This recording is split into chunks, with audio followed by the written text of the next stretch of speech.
भाई। वो हो नहीं पाया वो आवाज, वो एक्सप्लोर करके कैसे आवाज आ रही है, हमें से आवाज आ रही है। वो कह रहे मैंने पूरा कर लिया तो फिर हो नहीं पाया। एक minute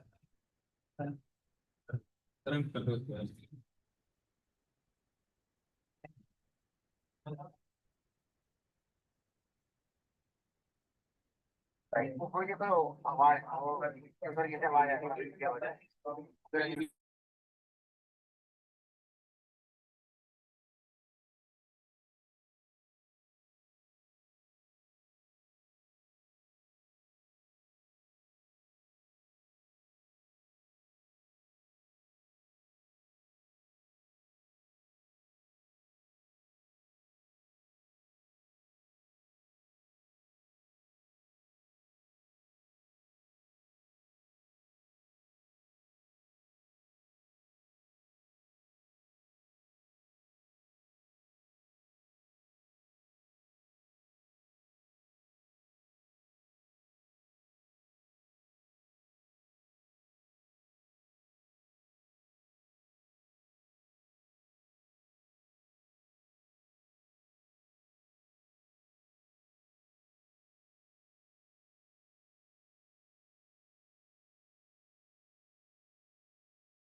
that finally would be leading to excellence.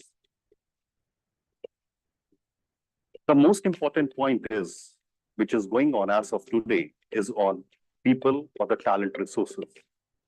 We have modules where we are identifying the talents. We are grooming the talents to shoulder them higher responsibilities. And at the same time, we are working on all the factors to retain the talents. The second important part would be the product portfolio. When it comes to product portfolio, the most important point in Indo-Gulf crop sciences is that, yes, the technological advancement of Indo-Gulf crop sciences should reflect in its offer in terms of product. At the same time, it also takes top line and the bottom line numbers. The bottom line numbers here means the appraisal profit. Our commitment to excellence is reflected in numerous awards and recognitions, both nationally and internationally. Sustainability is at the core of our practices, manufacturing to field applications. With over 20 years in agrochemical and business trading, I oversee our overseas business, including and institutional partnerships. Our strong industry relationships have earned us the prestigious 2-star export house and AOE certification. Our robust marketing network ensures our products reach every corner of the globe, empowering farmers everywhere. We continuously strive to improve and expand our reach, embracing new technologies and methodologies. For 25 years in business finance, our goal is to ensure we stay financially strong and keep growing. I focus on strategic financial management and improve efficiency to maintain our profitability and drive sustainable growth. I bring strategic insight and corporate compliance expertise to the table. My mission is to ensure our practices align with the company's vision, fostering collaboration and impactful growth. Over the last 2 decades, I have had the privilege of leading our sales and marketing effort. My aim is to integrate people and technology seamlessly to propel us to new heights and achieve remarkable success. With more than 30 years in the agri-infra industry, I am passionate about driving innovation and adding value to our organization. My efforts have earned us numerous awards, reflecting our commitments to excellence. Join us in our journey towards a greener, more prosperous future for agriculture. Together, we grow, we protect, we innovate. Indo-Gulf Crop Sciences Limited, committed to improving the quality of life, one crop at a time.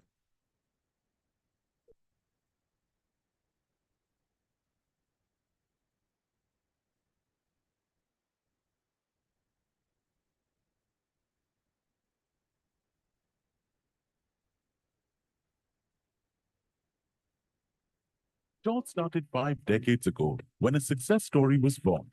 Rishi Rasayan Exports Private Limited, established in the year 1972, has never looked back ever since its inception. KREPL has confidently marched ahead on its path of becoming a global brand of choice for millions of farmers, customers, and business partners all over the world. Ensured food security, helped farmers practice sustainable agriculture while delivering effective crop care solutions to them. Over the years, KREPL has transformed into a versatile and diversified agrochemical giant across the globe. What started as just one entity is now a vibrant group comprising of KREPL and its sister concerns, Agro Life Science Corporation and Agma Energy. The latter is a joint venture with Agro Life Science Corporation and Alga Energy of Spain. Another successful venture of KREPL are the Conclave retail stores across India.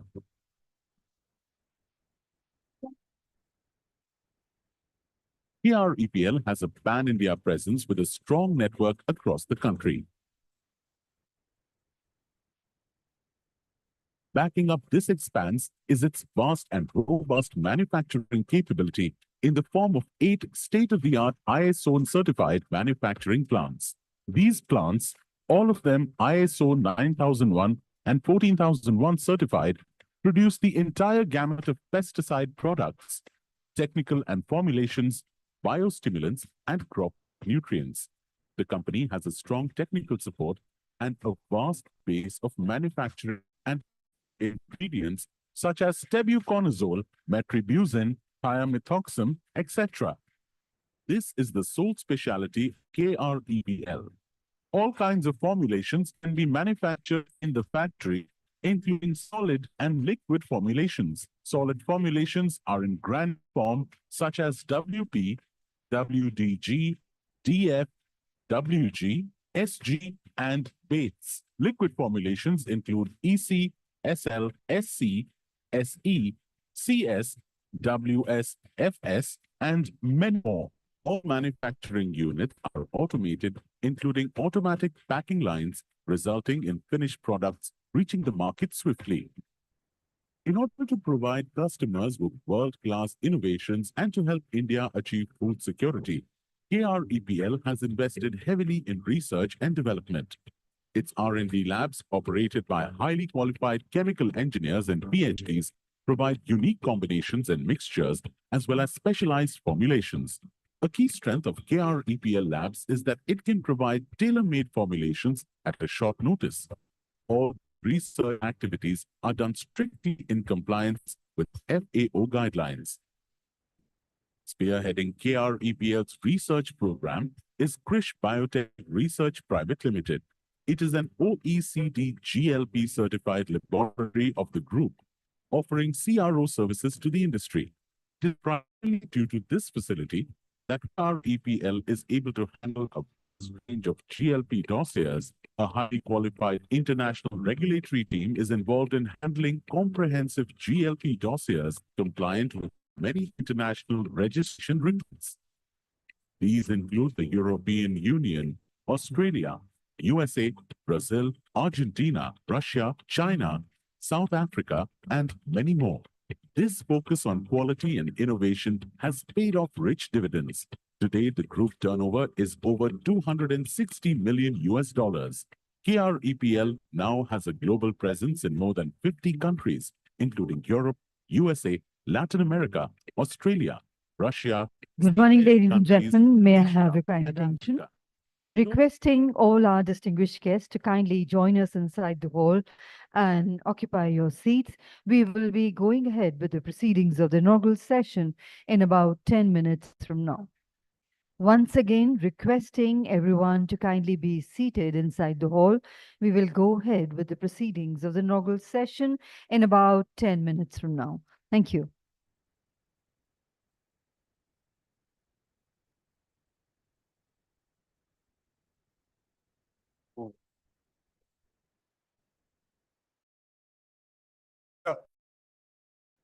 आ गया मैं आ गया आप बस मुझे 2 minute दो sir done done done सुन बोल फटाफट बोल यार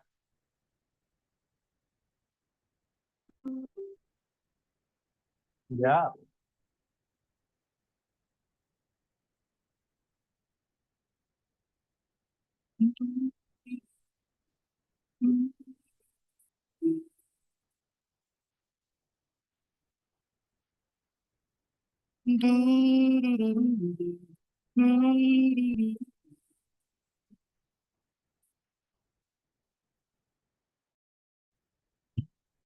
फिसल गई दोनों में ममता पिघल गई दोनों में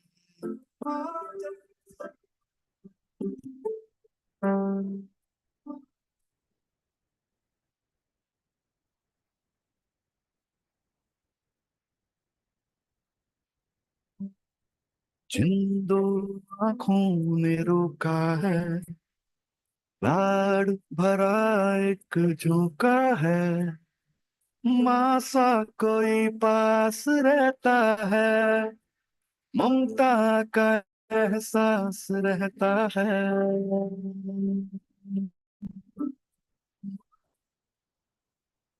गोपी है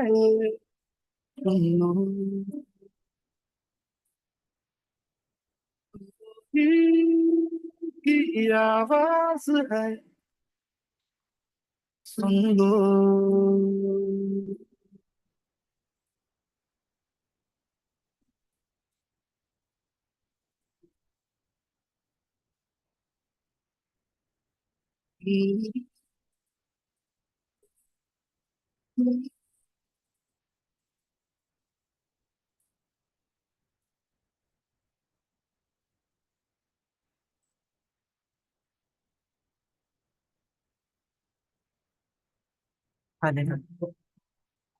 एक मासूम हंसी दिख जाए होठों पर ममता दिख जाए अल्फाज बिना कहती है ममता खुशबू की तरह बहती है ममता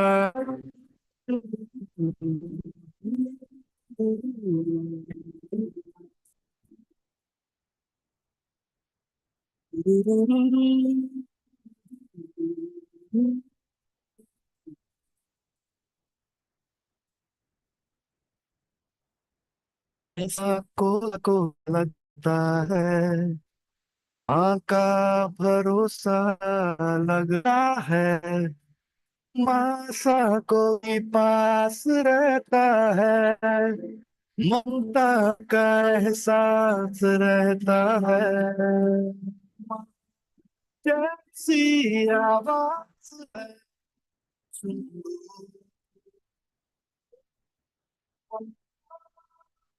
की परवाह है सुन लो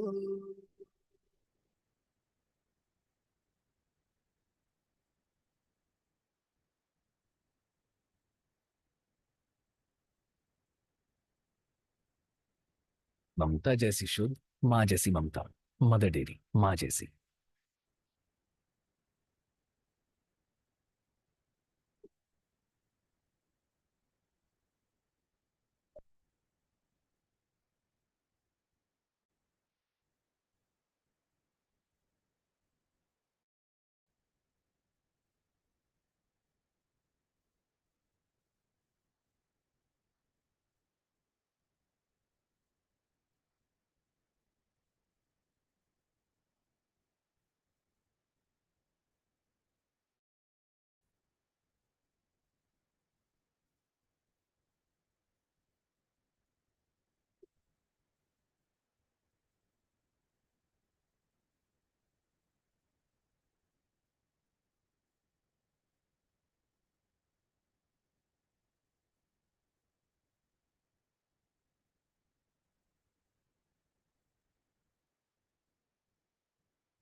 Ladies and gentlemen, kindly be seated.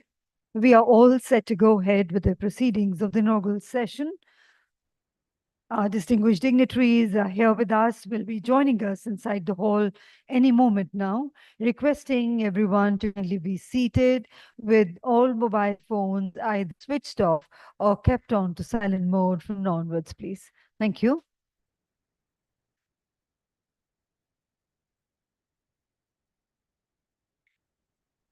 And Let's put our hands together. Honorable Justice P. Satasivam, former Chief Justice of India and eminent jury chair. A very warm welcome to you, sir. Ladies and gentlemen, please put your hands together to welcome, sir. Inviting on stage our Honorable Chief Guest, Srimati Alka Upadhyay, Secretary Department of Animal Husbandry and Dairying, Government of India. A very, very warm welcome to you, ma'am. A round of applause for her. Inviting Her Excellency Miss Marisa Gerard, the Ambassador of the Kingdom of the Netherlands to India. His Excellency Mr. Mariano Augustin Cosino, the Ambassador of Argentina to India. Warm welcome to you, Your Excellency. Inviting Shri Minesh Shah, Chairman, National Dairy Development Board. Mr. Harris Khan, CEO, Agriculture Today Group. Ms. Rajni Shaleen Chopra, Group Editor, Agriculture Today Group, to kindly grace the stage.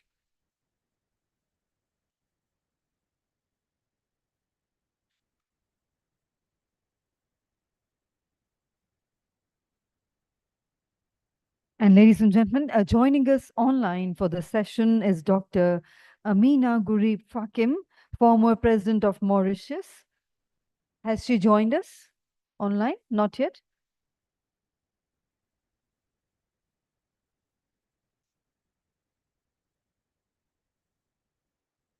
So once again, ladies and gentlemen, requesting everyone to be seated, all mobile phones kept on to silent mode. Namaskar and good morning. Honorable Chief Guest, Srimati Alka Upadhyay ji, Secretary, Department of Animal Husbandry and Dairying, Government of India. Our guest of honor, Honorable Justice P. Satasivam, former Chief Justice of India and our jury chair for the awards. Esteemed dignitaries on the dais, our special invitees, senior officials from the state and central governments, industry leaders and agriculture industry executives, farmers, processors, traders, exporters, media and extension agencies, entrepreneurs, NGOs, KPOs and FPOs representatives, students and agribusiness professionals, ladies and gentlemen. A very, very warm welcome to each one of you to the inaugural session of the 16th Agriculture Leadership Conclave 2025. This conclave brings together leading voices from the Indian and global agriculture to deliberate on key challenges and opportunities facing the sector today. From climate change and food security to policy frameworks, trade, and innovation, the conclave sets the stage for impactful discussions and a collective roadmap to redefine agriculture. A warm welcome once again to all our delegates, experts, and change makers joining us for this important gathering. Ladies and gentlemen, we are also honored to have with us the august presence of distinguished dignitaries on the dais. I would now request Mr. Harris Khan, CEO Agriculture Today Group, to kindly do the honors of welcoming our esteemed guests with a floral bouquet. We welcome Srimati Alka Upadhyay ji, Secretary Department of Animal Husbandry and Dairying, Government of India. Warm welcome to you, ma'am, and we are honored by your august presence here with us today. We welcome our guest of honor, Honorable Justice P. Satasivam, former Chief Justice of India and Jury Chair. Very, very warm welcome, sir. We welcome Her Excellency Ms. Marisa Gerard, the Ambassador of the Kingdom of the Netherlands to India. Warm welcome to you, Your Excellency.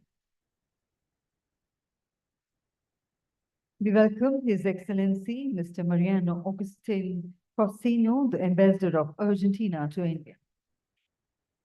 Warm welcome to you, Your Excellency. And we also welcome Shri Minesh Shah ji, Chairman, National Dairy Development Board.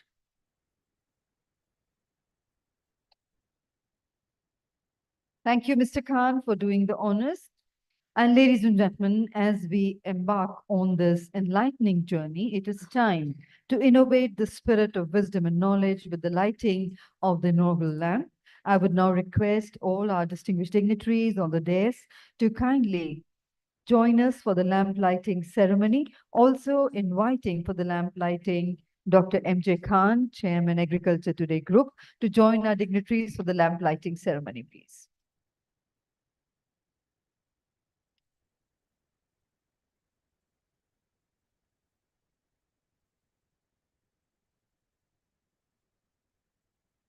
And we also have online with us Dr. Amina Kuri Fakim, former president of Mauritius.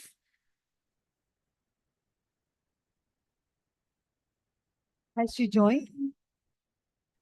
Can we Yes, I have have. seen if she's joined? President Mauritius, former president.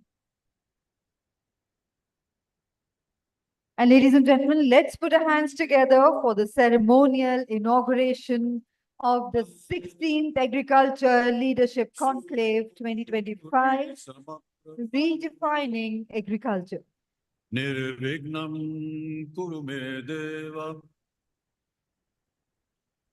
And we have on the screen joining us Dr. Amina Kuri Fakim, former president of Mauritius. A very, very warm welcome to you, ma'am. Can we have a group photograph?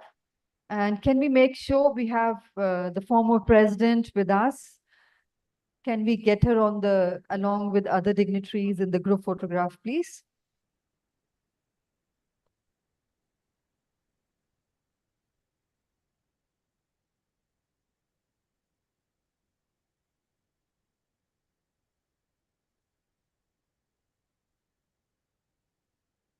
Thank you very much indeed for doing the honors of formally and ceremonially inaugurating this very prestigious conclave, which is in its 16th edition this year.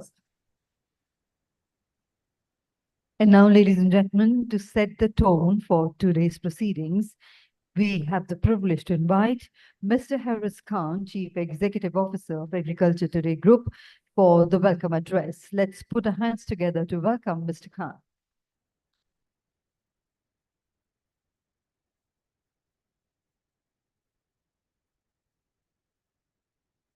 Honorable Chief Guest, Ms. Alka Upadhyay, Secretary, Department of Animal Husbandry and Dairying, Government of India. Former Chief Justice, Justice Satasivam, Her Excellency Marisa Gerards, Ambassador of the Netherlands, His Excellency Mariano Cosino, Ambassador of Argentina, former President of Mauritius, Her Excellency Dr. Amina, joining us virtually, Chairman NDDB Dr. Minesh Shah, ladies and gentlemen. Very good morning and a very warm welcome to each one of you to the 16th Agriculture Leadership Conclave organized by Agriculture Today Group. It gives me immense pleasure to welcome you all to the summit, a gathering that continues to bring together the most influential voices shaping the future of Indian agriculture. I must admit, I didn't see this summit grow from its very first edition because I was just a child when it began. But I've grown up with it. I've seen the ideas, the energy, and the mission behind it, shaped by my father, Dr. M.J. Khan, mentored by Professor M.S. Swaminathan, and nurtured by all of you. And now, as I stand here as the CEO of Agriculture Today Group, I don't just see an event, I see a legacy, one that must evolve with the times, and more importantly, one that must lead the change. This conclave was conceptualized in 2008 by my father and the legendary Professor M.S. Swaminathan, the father of India's Green Revolution. Professor M.S. Swaminathan's wisdom, foresight, and commitment to the farmers' welfare shaped the core of this forum. He remained chairman of the organizing committee for the first 11, nurturing it from 2008 till 2018. As we mark the centenary of his birth this year, we honor his legacy not merely in words, but by renewing our collective mission to build a resilient, inclusive, and sustainable agriculture ecosystem. This year's theme, Redefining Agriculture, is both timely and necessary. Agriculture today is no longer confined to sowing and harvesting. It's about entrepreneurship, exports, sustainability, technology, climate resilience, nutrition, and inclusion. This sector we once saw as traditional is now at the very core of transformation, and India is leading from the front. The 16th conclave, organized over 2 days, today and tomorrow has been structured into 12 thematic sessions, carefully curated to reflect the complexity and opportunities of the agricultural landscape. We are joined by some of the most influential voices in the sector: policymakers, technocrats, diplomats, CEOs, agripreneurs, researchers, and farmer leaders. The session covers a wide canvas from policy innovations to digital technologies, open trade to climate adaptation, farm industry partnerships, academy industry collaborations, emerging role of agribusiness professionals, and culminate in the CEO's roundtable to define the private sector's strategic role.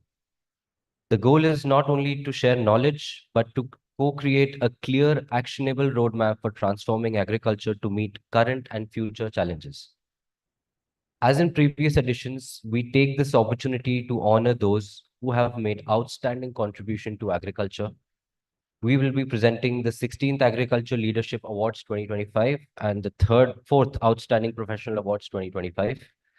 These awards recognize individuals, institutions, and corporates who have shown commitment, innovation, and leadership in advancing Indian and global agriculture and in improving farmers' lives. One of the brightest developments in Indian agriculture has been the emergence of a vibrant agri-tech ecosystem. A new generation of startups backed by technology, entrepreneurial vision is redefining how we grow, transport, and consume food. We are deeply honored to have Sri Alka Upadhyay ji as the chief guest, and by promoting targeted skills programs for farmers and rural youth and encouraging grassroots entrepreneurship, the Ministry of Animal Husbandry has a critical role in enabling, unlocking productivity, quality, and global competitiveness for Indian agriculture. These initiatives are crucial in enabling farmers to adopt new technologies, access markets, and transition from subsistence to entrepreneurship. They also help prepare rural youth for new age agribusiness careers, ensuring a future-ready agriculture force. Over the next 2 days, you'll hear stories of transformation from ministers driving visionary reforms to farmers and entrepreneurs who are breaking barriers on the ground. You'll see ideas converge, sectors connect, and hopefully partnerships begin. To all our sponsors and partners, thank you for believing in this mission. And to my team, who's worked with extraordinary dedication over the past few months, this would not be possible without your efforts, your spirit, and your belief in the cause. Once again, I welcome you all and thank you for being a part of this journey. Thank you. Thank you very much indeed for those warm words of welcome. And ladies and gentlemen, today indeed is a proud moment for all of us at Agriculture Today Group. Like Mr. Harris Khan began, 15 years back, he was a small boy walking behind his father. And today he's taking the lead from the stage. And let's have a round of applause for him. Thank you. And we also honored to have amongst us today Honorable Justice P. Sathasivam, the former Chief Justice of India and Chair of the Jury for the Agriculture Leadership Awards. A stalwart of the Indian judiciary, Justice Sathasivam is known for his sharp legal mind and his commitment to justice and equity. And I now have the proud privilege in inviting you for the special welcome address. Ladies and gentlemen, let's put our hands together to welcome Chief Justice of India, former Chief Justice of India, Honorable Justice P. Sathasivam.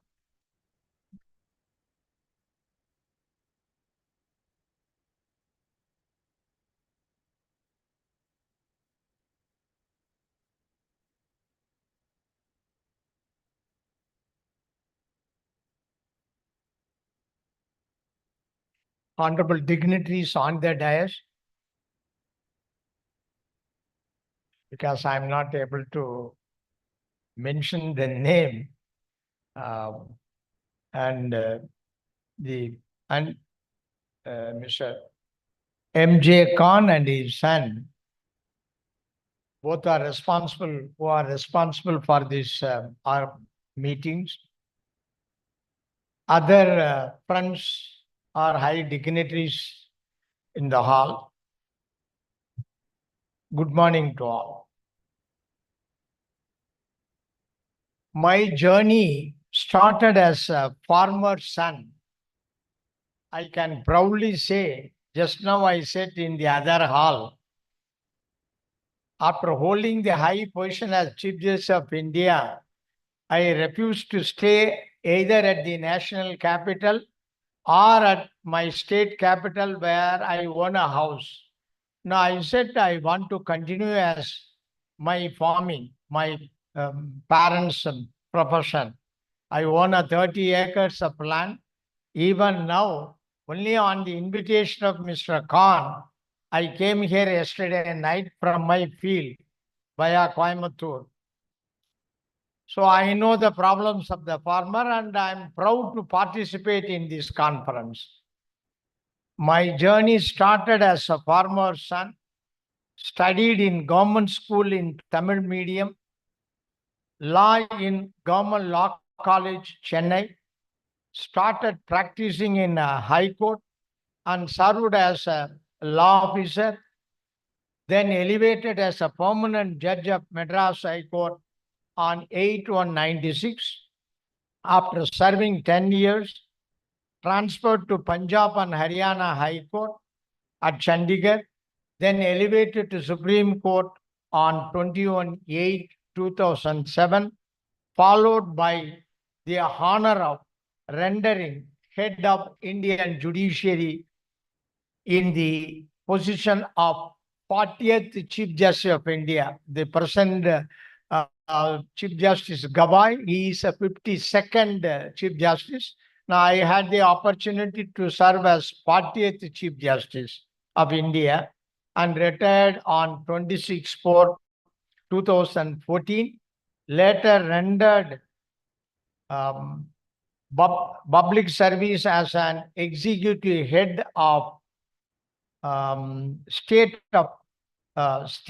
that is Kerala, Governor of Kerala during 2014 and 19, 5 years, and finally returned and settled as a farmer, Kisan, in my native village, which is in western part of Tamil Nadu, and looking after my lands peacefully. I can also mention few more things before going into the subject. During my tenure as a governor of Kerala, I instituted Chancellor's Award for Best University in the state.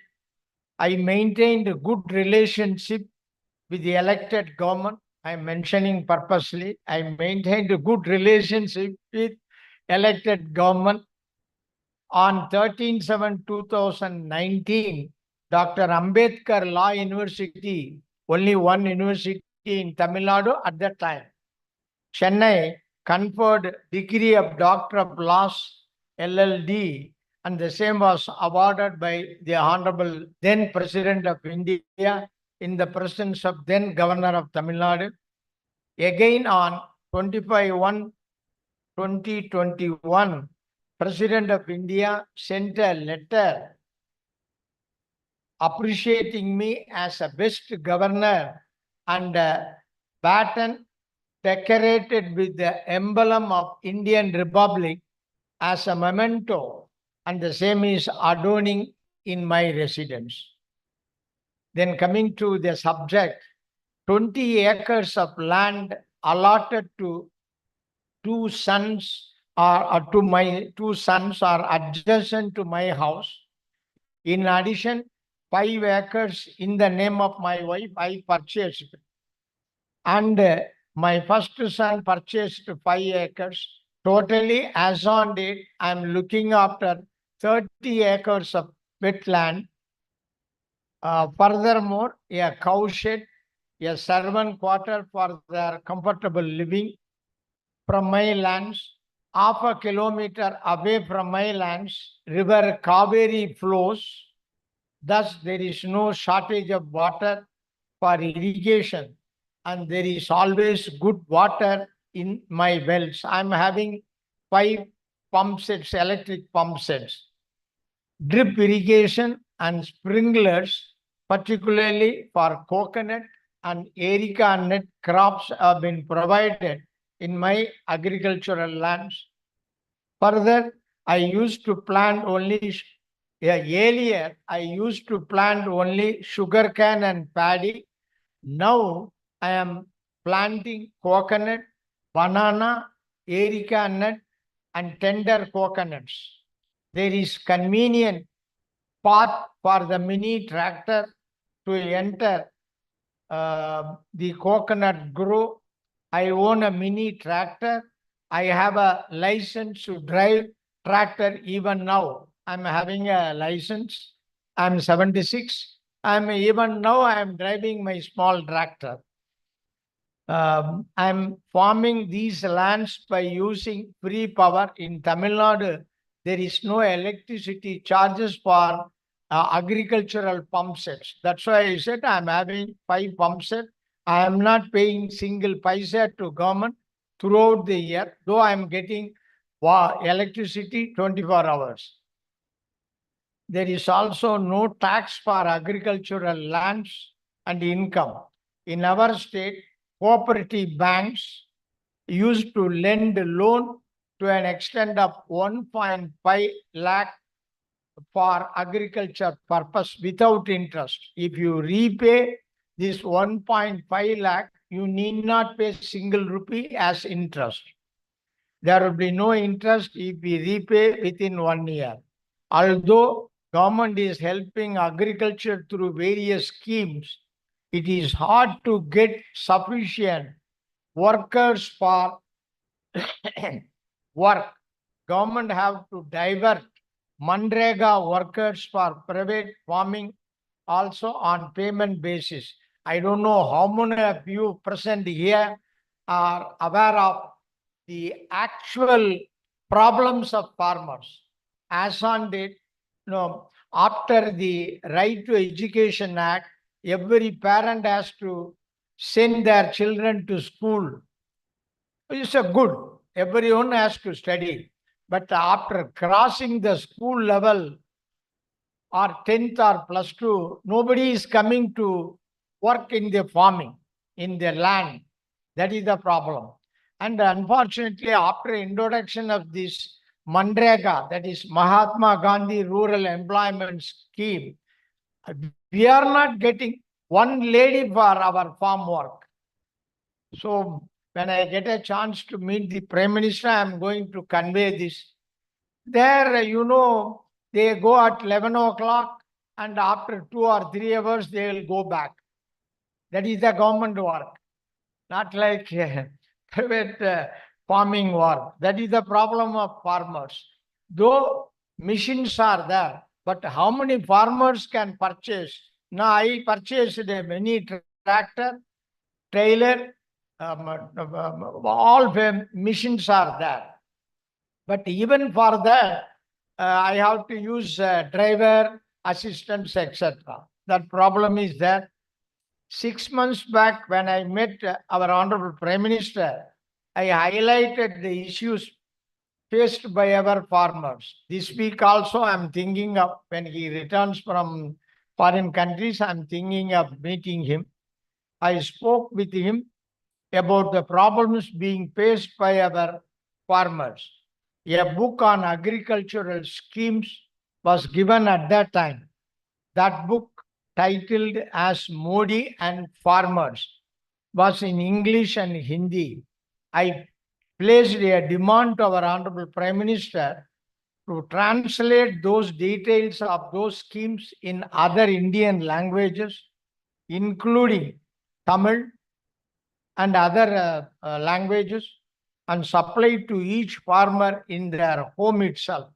Here, now I have brought those copies also, I am having it. Under the name of our Prime Minister, the central government has framed 10 schemes to help our farmers. I am sorry to say, how many of you are aware of those schemes? These schemes are there. If a person like you are unaware, how can you expect a poor farmer living in a remote village know all those conditions? I will give you only one example, then another 5 minutes I will finish it out. For example, under the names of Pradhan Mantri, insurance scheme is there. PM's name, insurance, crop insurance scheme is there. As a real farmer, I am telling this. No, I have today, as on date, I have planted 5 acres of banana in my land, in my garden. So under the Prime Minister's scheme, when I plant banana, immediately if I get a certificate from the village administrative officer mentioning the survey number, extent, village, etc., and by paying 50 or 100 rupees, the insurance company will insure those banana plants. In case after 1 year, it will give bananas. At that time, the cyclone or heavy rain or wind may affect those plants. Many times completely washed away. So if the insurance scheme is taken, the farmer may get 25 to 30,000. It's a good program. Two difficulties. One, many farmers are unaware of these schemes, number one, because everything is either in Hindi or in English. How are people from Kerala, Tamil Nadu, Karnataka, or Andhra, Odisha, West Bengal aware of it? This I am going to tell it to the Prime Minister. Number two, another important thing, in the same example, here also, with great respect, I am saying, none of you may not aware of this. Even if successfully a farmer take this policy, in the event of damage due to the cyclone or heavy rain, he may not get a single rupee from the insurance company. Because, again, I am sorry, because I am attacking those who drafted these rules. See, without knowing the real condition of the farmers, without visiting our rural area, sitting in an air-conditioned room, these rules were framed. Because they mention in case of heavy rain in that taluk, if damage is caused, the farmer may get this amount. I don't know whether you have visited villages or not. In one village, in my village, evening 6 o'clock, if some rain, within 3 kilometers, another village is there. I am asking my relatives there is no rain. Then how can you, when we apply for compensation, the insurance company or its lawyer may say, there is no proof that the heavy rain or wind was in the taluk level. So no farmer may get it. What I am saying, the eligible area should be at the village, particular village. If the village administrative officer certifies, yes, this day there was a heavy wind and rain, then he may get the. But if it is taluka, means 10 to 15 kilometers, how many of you are aware of it?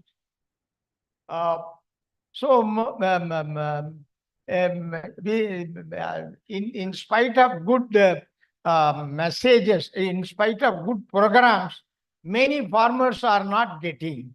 So many things I can point out. Unfortunately, our secretary wants me to conclude this kind of things. Now, I want to say many points to the public participants, but I can't.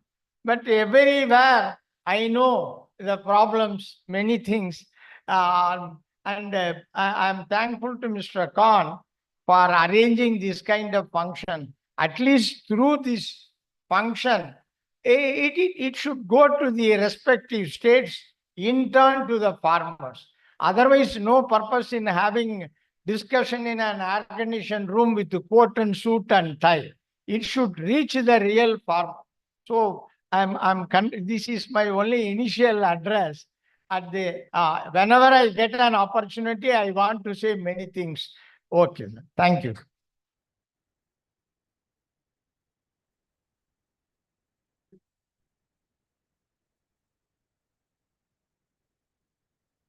Thank you very much indeed. And we are indeed inspired and grateful to you, sir, for your passion towards agriculture and commendable job that you are doing even at this age. And ladies and gentlemen, today we have the privilege and honor of having as honorable chief guest with us, Srimati Alka Upadhyay ji, Secretary Department of Animal Husbandry and Dairying, Government of India, who is a distinguished civil servant and has been instrumental in policy planning and strengthening livestock and dairy value chains across the nation. And we are honored to have her share her valuable insights with us today. And ladies and gentlemen, let's put our hands together to welcome Srimati Alka Upadhyay ji for the inaugural address. Unfortunately, ma'am has a commitment to which she has to keep up to. That is why she would like to address before others. So let's put our hands together to welcome.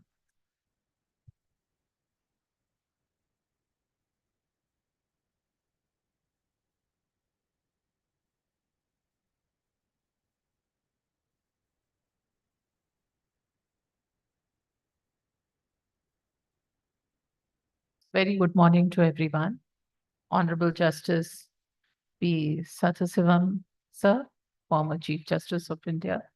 Privileged to have heard your views, sir, on the pains of an agriculturist. And truly, we need to frame our policies in such a way that we are effective, that the policies are effective and useful for the farmers.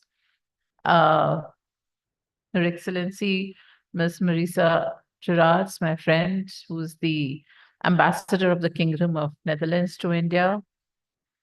His Excellency, Mr. Mariano Augustine Porcino, again, a good friend of ours, the Ambassador of Argentina to India. Mr. Minesh Shah, Chairman NDDB, and who works so very closely with us, responsible for all the dairy development in the country. And of course, Mr. Haris Khan, the Chief Executive Officer of the Agriculture Today Group. It's indeed a great effort being put in by Mr. Haris Khan to have this conclave every year.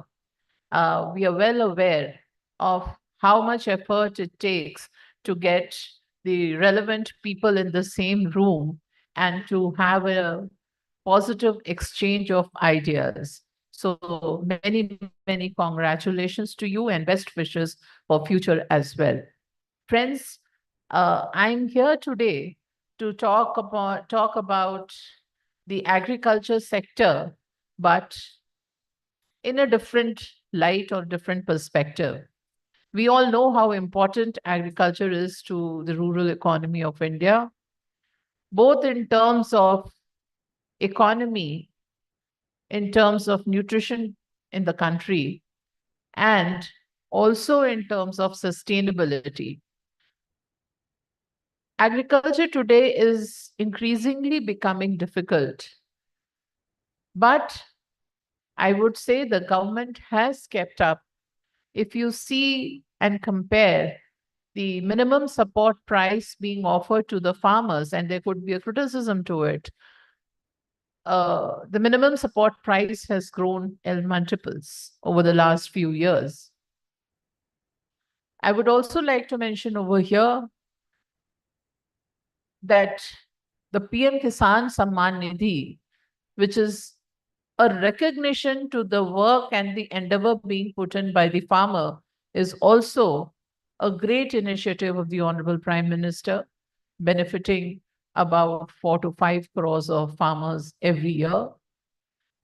Similarly, many other technological trends which have come in, and the recent research and innovation which has gone into this agriculture sector has made us not only self-sufficient, but also competitive in international market.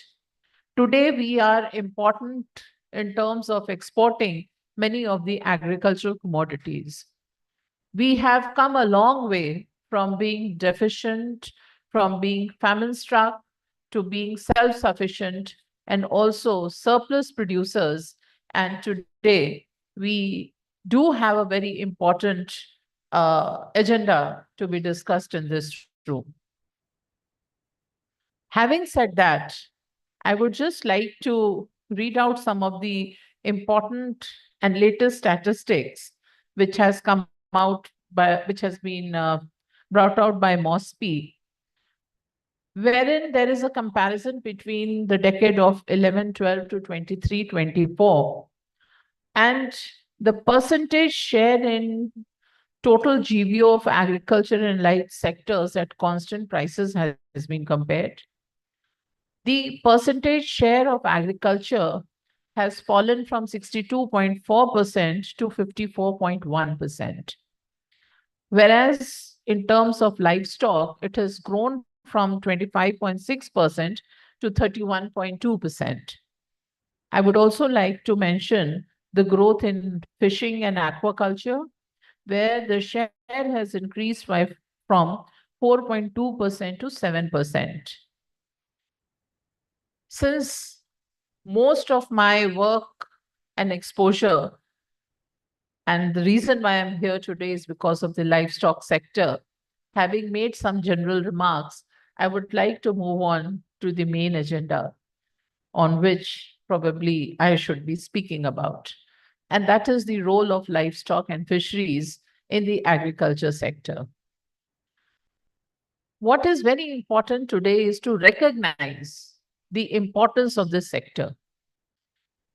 Today, while we are seeing such a phenomenal growth in the gross value output, if you see in terms of budget outlay, and I would like to specifically mention over here, because that is the voice that should come from a lot of people, whereas the share in budget increase is not commensurate in the livestock sector.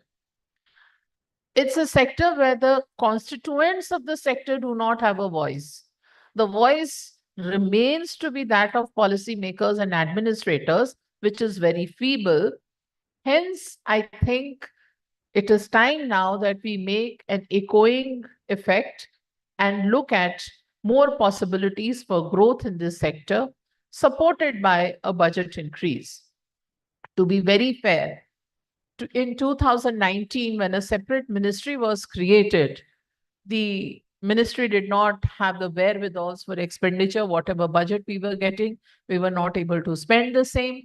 But today we are at a threshold where our foot soldiers are in place, our mechanism is in place, and we are able to utilize the expenditure much more than we could utilize in the earlier years. It's a formative phase for this sector. I would like to also share with you that we are today occupying several leaderboard positions. We are the dairy of the world, producing about 25% of dairy. We are second largest producer in the world in terms of egg. We today are fourth largest producer of meat, and we are the largest exporter of fish and marine products. We are also about 8th to 9th largest exporter of meat and meat products. A lot of things are happening, and I must say, it's the private sector which is really increasing the pace of production. Whereas the government spends very little as far as the poultry sector is concerned. The poultry sector itself, through the private sector, has a market cap of about 2 lakh crores. The dairy sector has a market cap of about 12 lakh crores.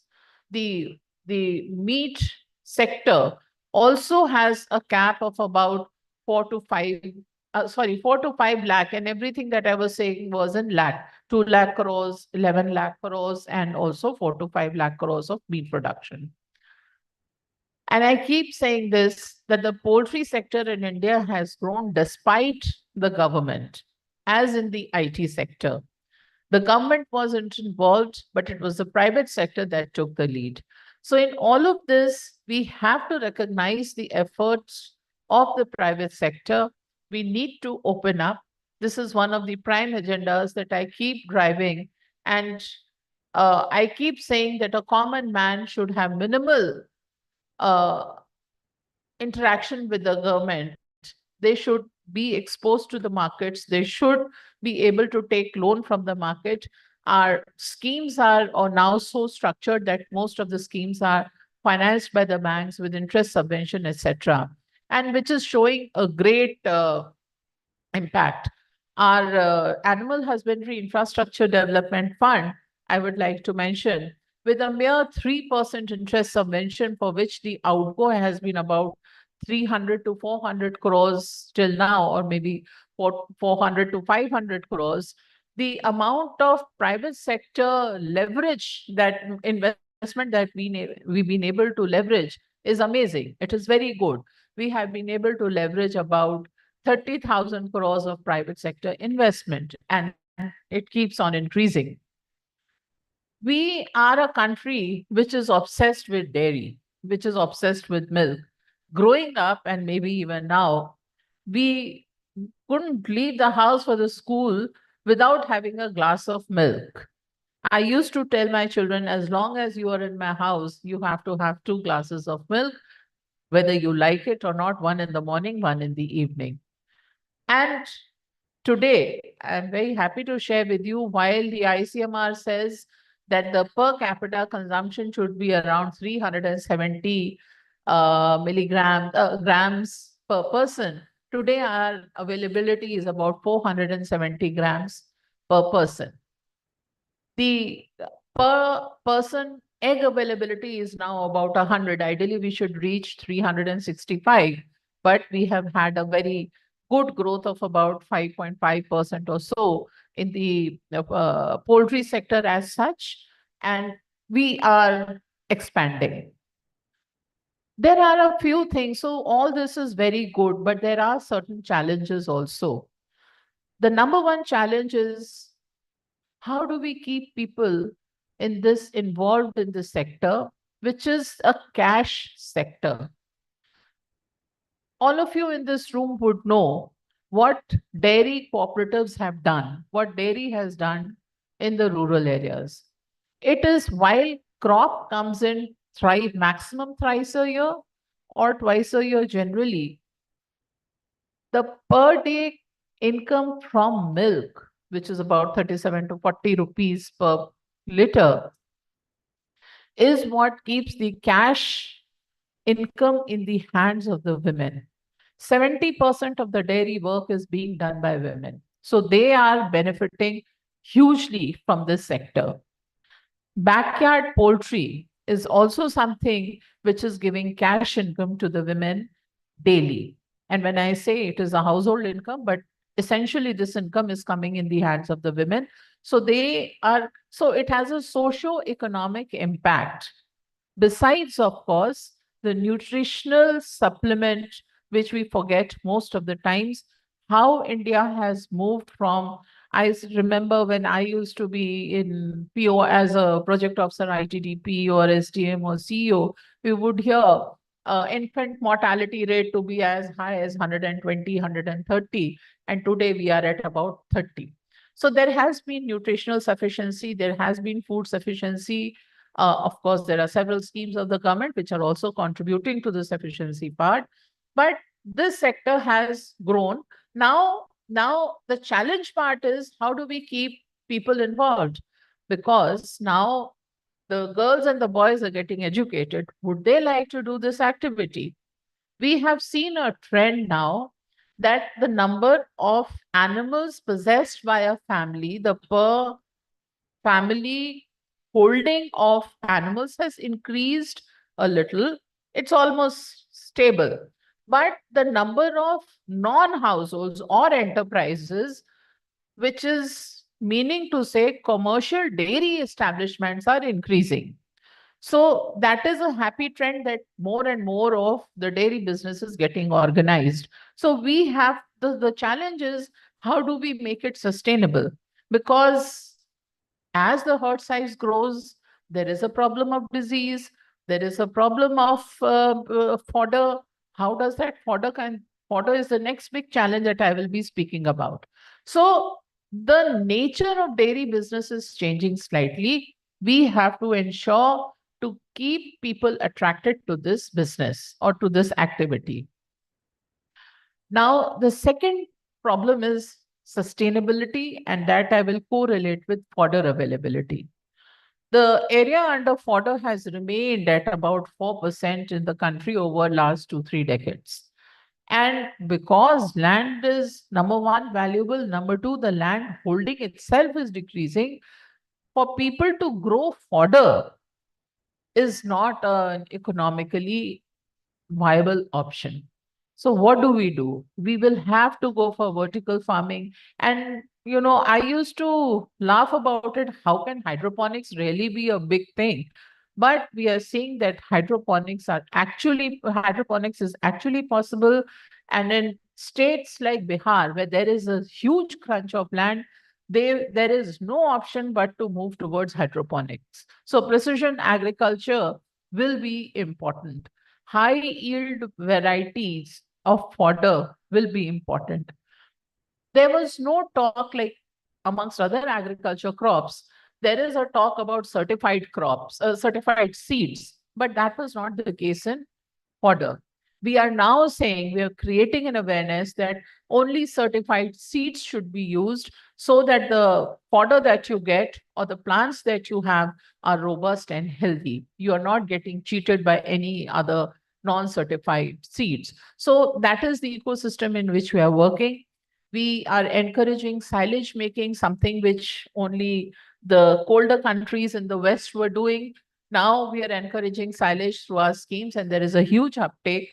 Marisa was just mentioning to me that through the Netherlands industry, they're setting up big feed plants. I think this is something that we'll have to do. And once the farmer sees the commercial viability of fodder, I'm sure they will start growing fodder. I remember when we were in the academy, Professor B.S. Minhas had come to give a lecture to us. And he said, we think the entire wisdom lies with us, and the agriculturist knows nothing, or the farmer knows nothing. As Justice Sir has also mentioned over here, the agriculturist or the farmer knows a lot. And that is what Mr. Minhas said. He is the prudent person. He doesn't look at that time, there was, of course, no AccuWeather. So he mentioned he does not look at the meteorological readings or predictions. He goes by his own hunch. Okay, this is the time when the ghee starts solidifying. This is the time when we need to do the sowing for Rabi crops, so on and so forth. So what I'm trying to say is, once the commercial value of fodder is known to people, for which we need a large scale extension, we need private sector to also step in and make all of this popular. So what has happened in the agriculture sector? ICR did whatever they had in terms of research, etc. But improved variety of seed to the farmer has gone only through the private sector. So I urge through this forum, people who are sitting over here, that you also have a very, very important role to play. The third challenge, of course, in terms of dairy is aggregation. So today, we still have about 50% of milk, and I'm talking about 50% of the milk post-consumption, which is available in the market. Only that much is coming into the formal sector. Rest is not coming into the formal sector. It is still being sold by the milkman or the dudhiya. And we also know that because of this, there are times when the farmer is not duly compensated. Along with the Ministry of Cooperation, we have launched the White Revolution 2.0, where we are saying that the cooperative movement, which is a very successful movement, which has in fact led to the growth of dairy in India, has to be expanded to all the states of the country. All the milk surplus villages should be covered by the dairy cooperative societies, and we must move forward on the agenda of formalization and aggregation. We also have to recognize that while we are going strong on the cooperative side, there's a lot of action over there. We also need to build milk producing companies. NDTB has sponsored about 23 such milk producing companies. I'm very happy to share with you, and whenever you do get the time, please do go and visit this one particular milk producer company called the Balini Milk Company in Jhansi. I'm also very happy to share with you that I used to be Joint Secretary and Additional Secretary in Ministry of Rural Development. Unfortunately, sir, I was also looking after Manrega, which you have said is a problem for the labor and the farmers today, which is a problem for the farmers today in terms of labor asymmetry. I was also looking after National Rural Livelihood Mission with a seed capital of 30 crores by the government. We invested about 30 crores in Balini, and today it has a turnover of 600 crores. And I'm just talking about this one women's collective, which has a turnover of 600. There are 32 such companies and who are doing great. So there is an opportunity over here that the milk producer companies, Section 8 companies should be promoted. And of course, the private sector. I'll take the example of Uttar Pradesh. Uttar Pradesh has only about 2% of cooperative network present collecting milk in the cooperative format. It is the largest milk producing state in the country. But what has happened over there, interestingly, although cooperative is not there, but the private sector has stepped in. The only problem with the private sector is, unlike the cooperative sector, when there is flush, the private sector leaves the farm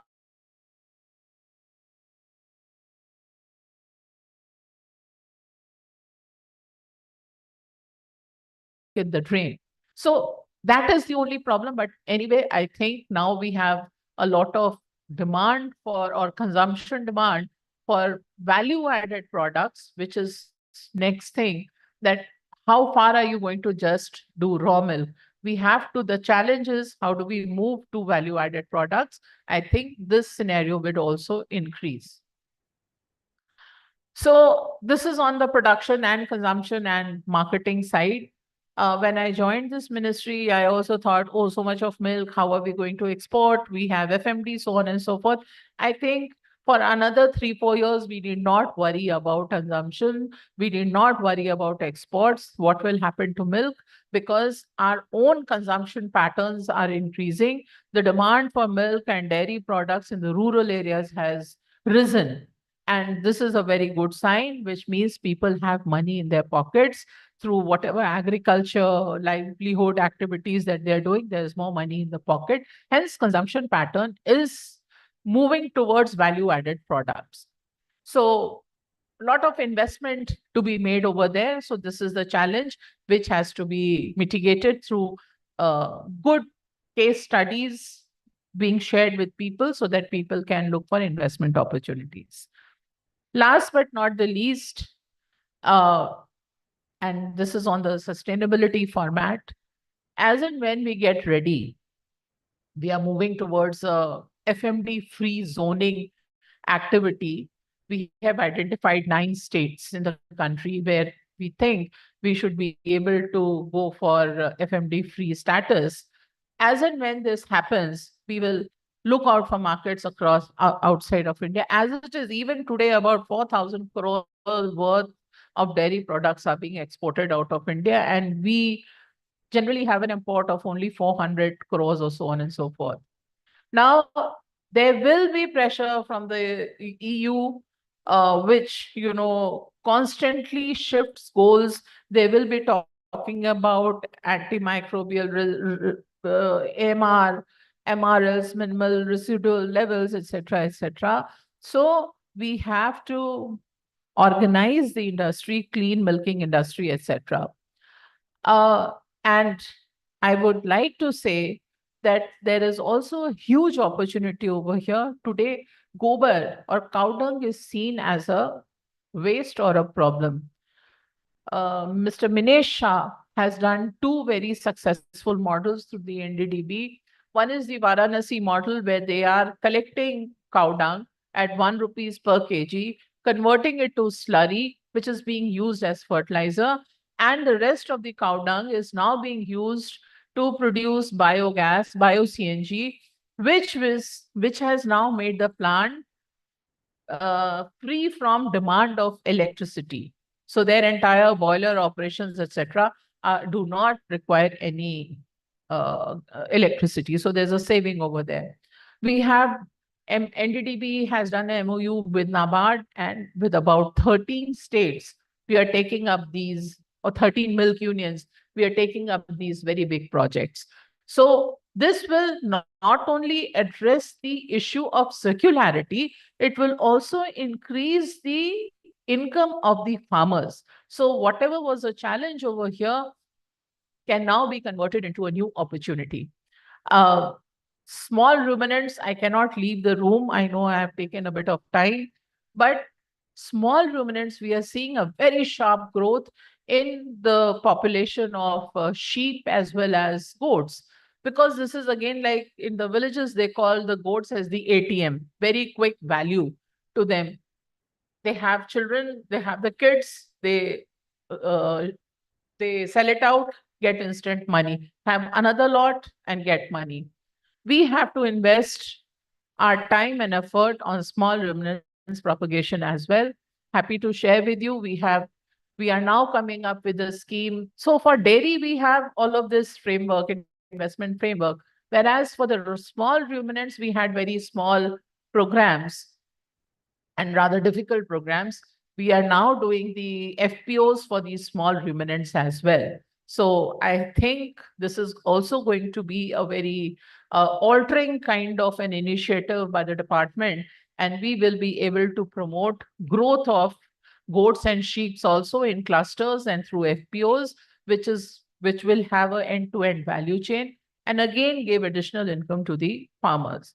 So not decrying agriculture or crop production, but the concept of integrated farming is something that has to be kept in mind. Crop alone is not going to give you sufficient yield. If the next level has to be there in terms of income growth, there has to be substantial investment in the livestock sector where the returns are very, very promising. So at this point, I would like to thank Mr. Haris Khan for arranging this conclave, and thank you all over here. Thank you very much indeed, ma'am, for that very inspiring, insightful inaugural address. And we once again commend your commitment towards the dairy sector. And ladies and gentlemen, ma'am has, like we already announced, a pressing commitment to meet. I would request Mr. Haris Khan to kindly do the honors of presenting a token of gratitude, a small memento to our honorable chief guest.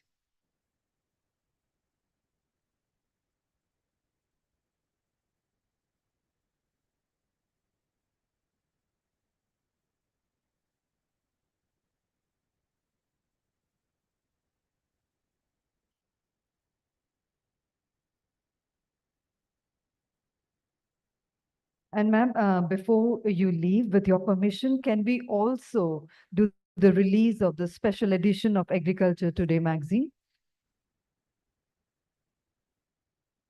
Ma'am, if you have 2 minutes, can we have the release of the Agriculture Today? Dr. MJ Khan to kindly join us.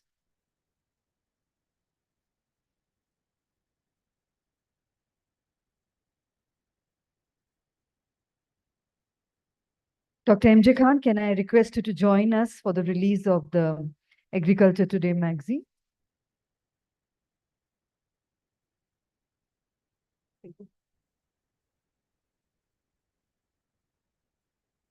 Requesting all the dignitaries to kindly join in for a photo op.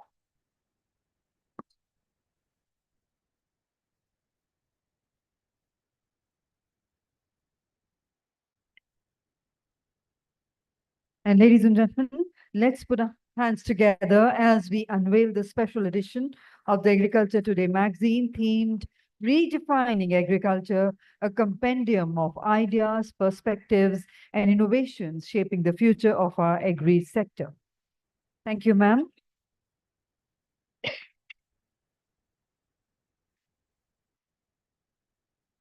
Thank you very much indeed, ma'am, for being here with us and sparing your valuable time. Ladies and gentlemen, today we are truly honored to have Dr. Amina Gurib Fakim, former President of the Republic of Mauritius, joining us virtually. A globally acclaimed scientist, biodiversity advocate, and a former head of state. Dr. Gurib Fakim's insights into agriculture, climate resilience, and women in leadership are deeply valued. So let's tune into her inspiring words. Over to you, ma'am. Good morning to everybody, and thank you, Madam Moderator. Ma'am, you're not audible. Can you unmute yourself? I have unmuted myself. Yes, yes, ma'am. We can hear you now. Over I to hear you. you. Okay. Thank you. Thank you. Honorable Ministers, Excellencies, distinguished guests, ladies and gentlemen. Good morning to all of you from sunny and cold Mauritius. I'm very pleased to be addressing you this very important assembly this morning. I would like to thank Dr. M.J. Khan for associating me with the 16th Agricultural Leadership Conclave 2025. Excellencies, ladies and gentlemen, the world is heading towards United Nations Climate COP30 in Brazil, and we have just come out of the UN Biodiversity COP16 conventions, and where there is now increased attention on our global food system. Rightfully so. The world's population has reached 8 billion and will rise to 9.7 billion by 2050. Already, India is herself home to about 1.4 billion people, rising. Globally, this population growth has been driven by great advances in healthcare, higher levels of prosperity, and longer life expectancy. But these achievements are marred by the knowledge that our successes go hand in hand with a shameful failure. 1 in 7 people on our planet will today not have enough to eat. Addressing this failure will be made much harder by climate change. Climate change is impacting food systems at different levels, and this includes changes in soil fertility and crop yield, composition, and also the bioavailability of nutrients in foods, pest resistance, and the risk of malnutrition.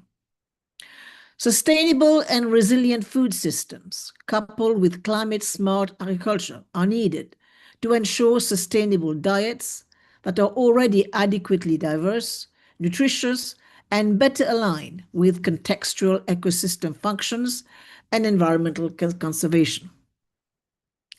Ladies and gentlemen, excellencies, the paradox will have it that food production as we practice it is also a major driver of climate change and also accompanying destruction of nature. It accounts for nearly 1/3 of greenhouse gas emission, 90% of land use change, and 70% of water use globally. Rising temperatures and more frequent severe weather will have a disastrous impact on the availability and productivity of agricultural land. It is these two interlinked global challenges, food security in an era of climate change, and their impact on our ambitions for a fairer and more secure world, that demands that we pause and we think. Excellencies, ladies and gentlemen, we live at a time of great contrast. New technologies and the benefits of globalization have created greater prosperity, but this progress has not been shared evenly. Hundreds of millions of our fellow citizens continue to live in poverty and without dignity. At the heart of this global inequality lies food and nutrition insecurity, which is intricately linked to the biodiversity crisis and represents a major brake on overall socio-economic development. The food price crisis over the past years not only had immediate impact on food and nutrition security, food price inflation, and the global economy, but also longer-term implications for meeting the Paris climate commitments and the Global Sustainable Development Goals, the SDGs, in particular SDG 2. Any collective action taken to meet the twin climate and biodiversity crises must also address our stressed and fragile food system. The climate stress on food systems is expected to increase. Recent research shows that despite agricultural advancement over the past 60 years, global farming productivity is 21% lower than it could have been without climate change. In sub-Saharan Africa, crop yields from rain-fed farmland are forecast to fall as much as 50% by the end of this century, while 8% of fertile land is expected to be transformed into dust bowls, useless for cultivation or grazing. Swift change must come to our global food system. Business as usual cannot continue. The pressures the system faces are too great. What is certain is that rising temperatures and changes to rainfall patterns are already affecting crop yields negatively. Unfortunately, Excellencies, ladies and gentlemen, the global food system receives only 3% of public climate finance. Further, climate adaptation finances is only 9% of climate finance, with nearly all of it, 98%, coming from public actors. Shares of investment in resilient food systems in the National Determined Contribution, the NDCs, must significantly increase if we are to meet the climate and biodiversity goals while nutritiously feeding a growing population. Excellencies, ladies and gentlemen, a focus on building regenerative food systems can transition food production on land and at sea from extractive and degrading to restorative of the lands, water, and oceans that supply our food. To meet the nutrition needs of feeding billions of people by 2050, we need to improve productivity on existing land. Nature-based solutions such as soil health practices, water management, agroforestry, and restorative aquaculture provides opportunities to boost productivity while mitigating the integrated challenges related to climate, biodiversity, and rural livelihoods. Specific soil health practices such as efficient fertilizer use, precision nutrient management, overcropping, crop diversification, and rotational grazing also strengthen capacity to adapt to climate change.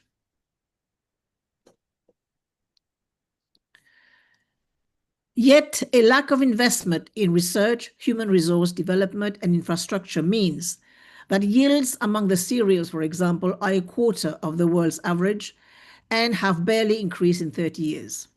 As a result, Africa, for example, the continent where the biggest future growth in population is projected, is already failing to produce enough food to feed its peoples. Excellencies, ladies and gentlemen, we must also acknowledge that by applying known tools, techniques, and support, traditional practices anchored in ancestral knowledge, the smallholder farmer in Africa and other parts of the world can make a major contribution to global food security. I sincerely hope that it does not remain the only continent which cannot feed its own people, but it is the one that contains some 60% of the world's arable land and with a high percentage remaining uncultivated.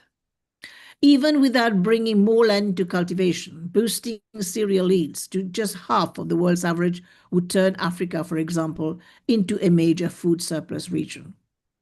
So our ability to achieve global food security will rely in no small part on our success in supporting a uniquely green revolution.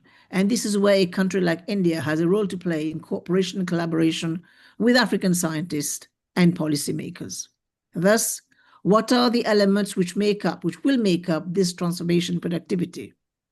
There needs to be a halt in deforestation. Recent research shows that 90% of tropical deforestation is driven by agriculture. Ending deforestation and land conversion is mission critical to achieving the world's critical climate goals. It is not an option, but a strategic imperative. Halting habitat conversion through commodity production is a time-sensitive intervention that must be fully realized by 2030. To achieve this, Public and private sector actors must work together to increase monitoring capacities and enable more traceability in commodity supply chains. Complementing this with comprehensive landscape-level approaches that focus on land tenure security, regulatory reform, stabilizing farmer income, and improving productivity of working lands will be crucial. Investment in agricultural research and development were transformational during the Green Revolution to increase productivity. We need increased investment in new technologies from both public and private actors to now meet the 21st century challenges. These technologies include production-centric tools and those that can improve value chain linkages and supply chain traceability transparency, such as big data.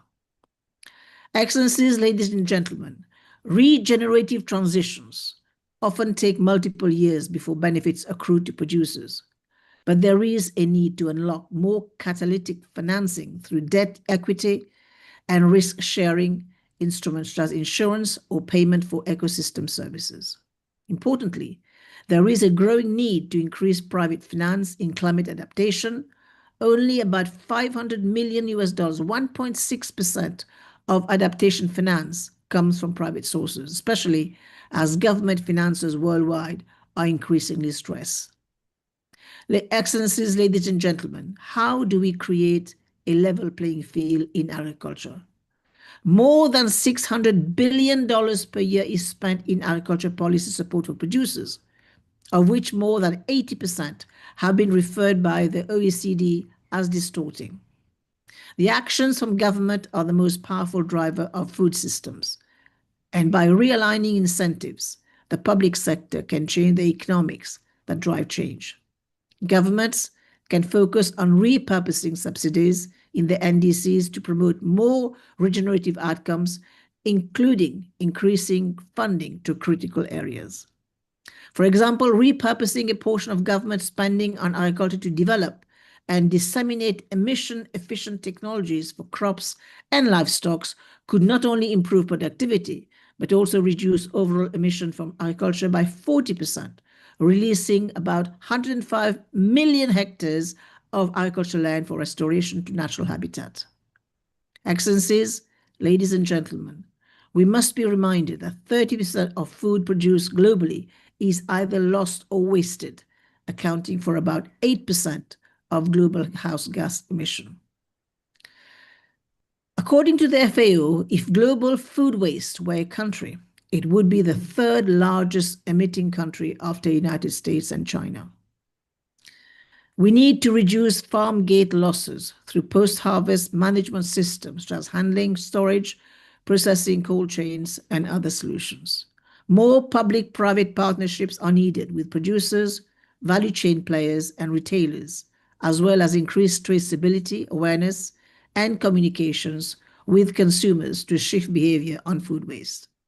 Context matters, and it's important to understand the interaction and linkages between energy, water, and land in a particular system to develop ecosystem-based approaches. The development of an integrated, diverse, regenerative food energy and food feed energy production can lead to carbon capture and storage and net zero carbon emissions. Scientific research and advances in farming systems can support the creation of a circular economy of carbon and nutrients that help protect climate, water, and provide ecosystem benefits. Excellencies, ladies and gentlemen, so how do we create a better path forward? By no means what I have said so far are a panacea to meeting the meetings of world food system challenges. They are, however, a vital and immediate part of that larger suite of policies, technologies, and social levers around diet, resource allocation, energy management, and economic opportunity that are necessary for any lasting positive changes in the world's food production system. The crisis we have just experienced highlights the importance of keeping people and producers at the center of the solution set. The current global population of almost 7.8 billion people depend on food systems for their food and nutrition needs, with more than 1 billion producers and ranchers depending on food systems for their livelihood and way of life. We are seeing acute food insecurity, and hunger, with poorer nations and people who have the least ability to cope being disproportionately affected. This highlights issues of equity and climate justice. We must keep equity and inclusion at the center of our conservation strategies and ensure that benefits are equally shared and risk mitigated. At the same time, farmers and producers around the world will be dealing with more and increasing challenges in the future due to climate change. These producers, upon whom all of us depend, are central to these solutions, and their voices need to be elevated as we develop the suite of solutions required. Ladies and gentlemen, if the food system moves in the right direction at the pace and scale needed to stem the climate and biodiversity crisis facing our planet, it will be because producers have made it happen. I thank you for your attention. Thank you. Thank you very much indeed. Ladies and gentlemen, we are honored to have with us today Her Excellency Ms. Marisa Gerards, Ambassador of the Kingdom of the Netherlands to India. The Netherlands has been pioneer in agriculture technology and sustainable farming practices, and we certainly look forward to Her Excellency's perspective on the global cooperation. So let's put our hands together to welcome Her Excellency for her kind address.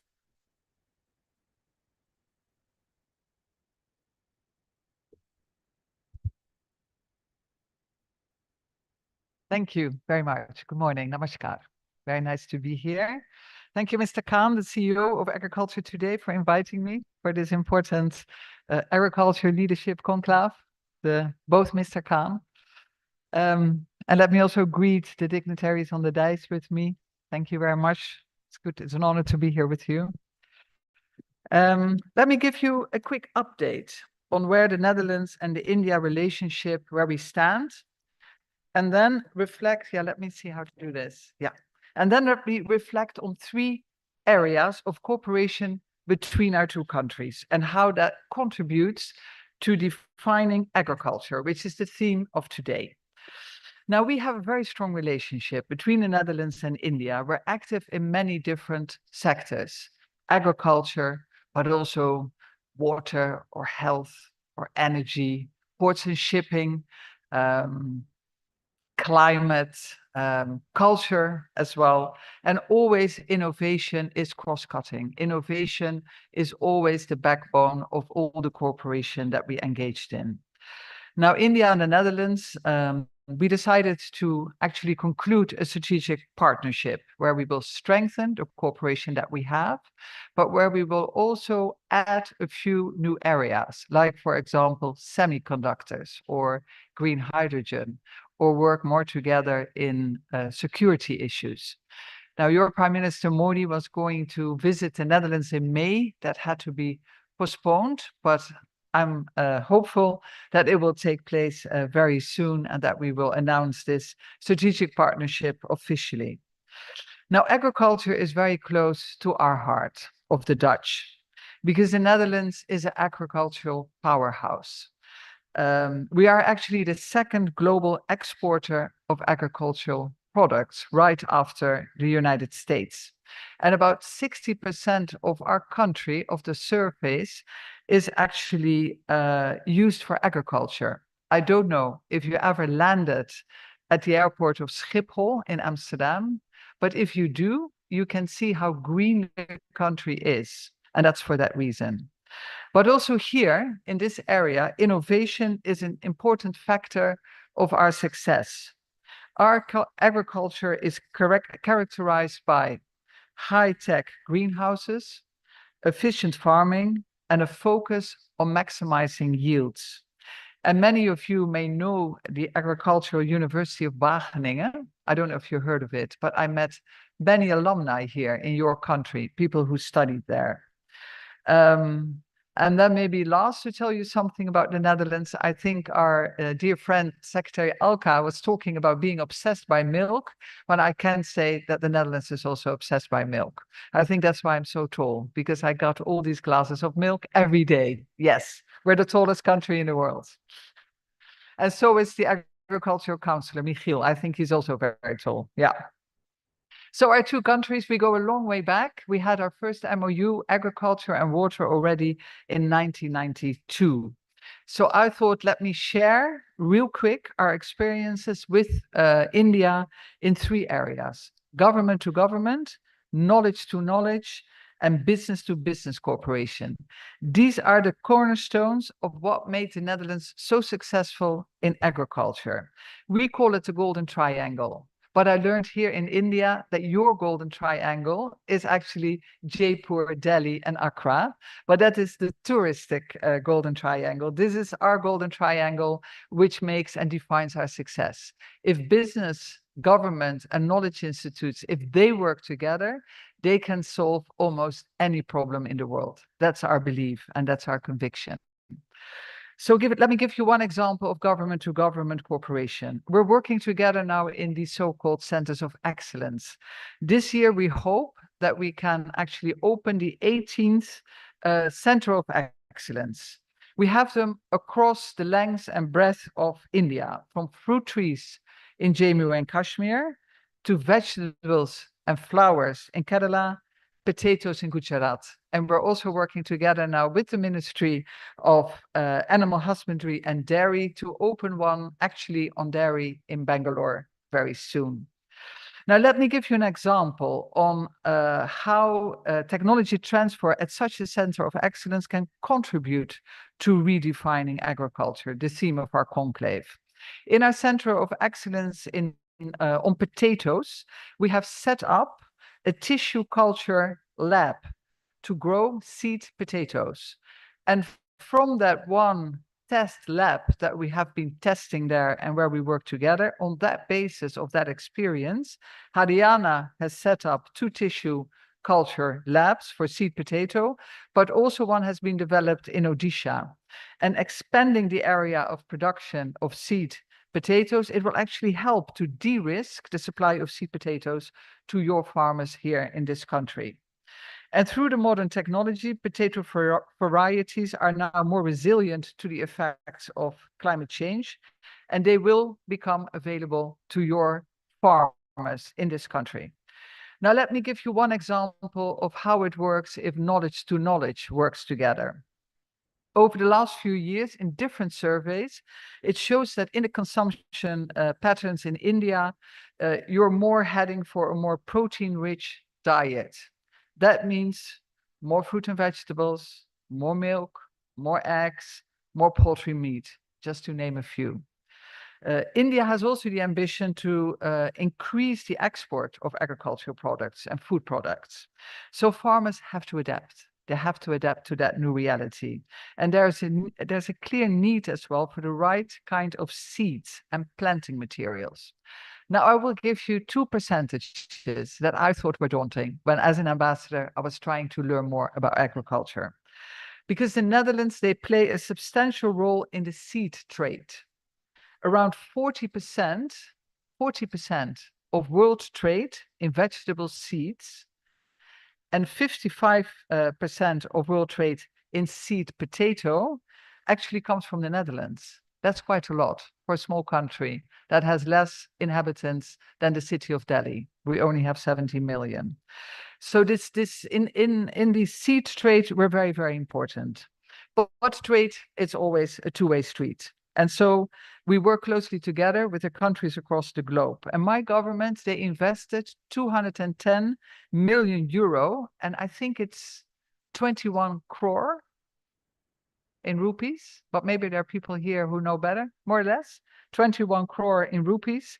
They invested it in seed system initiatives in 30 countries, also here in India.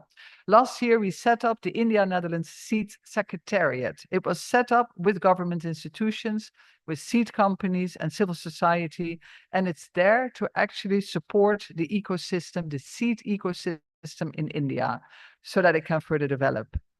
And at the request of the Seed Secretariat, Wageningen University has developed a roadmap.